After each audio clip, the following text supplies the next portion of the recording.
గణేషనా బాగుందా? బాగుందండి. ఎలా ఉంది ఆనంద్ దేవరకొండ యాక్టింగ్? యాక్టింగ్ పర్వాలేదు, థ్రిల్గా కామెడీగా బాగానే పెట్టారు. అయితే మొత్తానికి సినిమా హిట్టేనా? మొత్తం సినిమా హిట్టే. తెలియకుండా జరగడము, స్టన్ అయిపోవడం బాగానే ఉంది. ఎలా ఉందన్న సినిమా?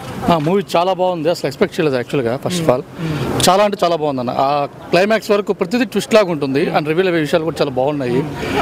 అంటే చాలా బాగుందన్న. ఇప్పుడు ఆనంద్ దేవరకొండ యాక్టింగ్ ఎలా ఉంది? సూపర్ అన్న. అంటే మనం కంపేర్ చేస్తే ప్రీవియస్ మూవీస్ డాన్స్ కానీ డైలాగ్ డెలివరీ కానీ అసలు కామెడీ యాంగిల్ ఎంత ఉందని మనం ఎక్స్పెక్ట్ చేయలేదు. చాలా బాగుందన్న. వెల్లి కిషోర్ అయితే సూపర్ అన్న. అదే జబర్దస్త్ ఇమానియల్ కూడా ఉన్నాడు కదా, అతనిది కూడా కామెడీ సపోర్టింగ్ సూపర్ అన్న. అంటే ఫస్ట్ ఆఫ్ ఆల్ ఇమానియల్ పెట్టారంటే మనం అలా ఎందుకని ఇంత చిన్న క్యారెక్టర్ హైలైట్ చేస్తారండి, కానీ సూపర్గా హైలైట్ చేస్తాడు.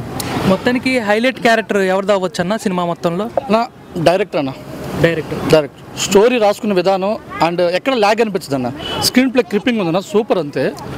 నైస్. ఎక్కడ బోరింగ్ అనిపించలేదు సినిమా? బోరింగ్ లేదన్న movie. First of all first point కానీ నుంచి లాస్ట్ డెడ్ ఎండ్ దాకా మూవీ బోరింగ్ అయితే లేదు. స్క్రీన్ ప్లే స్క్రిప్టింగ్ మాత్రం సూపర్ ఇచ్చాడు.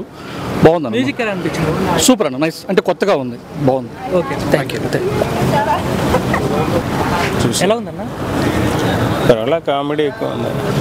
మొత్తం ఆనంద్ దేవరకొండ యాక్టింగ్ ఎలా అనిపించింది? అంతకుమించి అంతకుముందే బాగుంది, ఇప్పుడే అంతే. ఎలా ఉందన్న? ఎలా ఉంది పెద్ద సినిమా? పర్వాలేదు. ఎట్లా కామెడీగా ఉందా సినిమా మొత్తం? కామెడీ అన్నీ ఉండే. ఎట్లా సినిమా హిట్ అవుద్ది అంటారా? ఏమవుతుందా?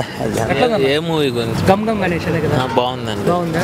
ఆనంద్ దేవరకొండ యాక్టింగ్ ఎలా అనిపించింది? సూపర్గా ఉంది. అతను మ్యూజిక్, బ్యాక్గ్రౌండ్ మ్యూజిక్ అంతా బాగుంది కానీ అంతా బాగుంది. సాంగ్స్ అంతా కూడా బాగున్నాయి. అంతా బాగుంది. ఓకే.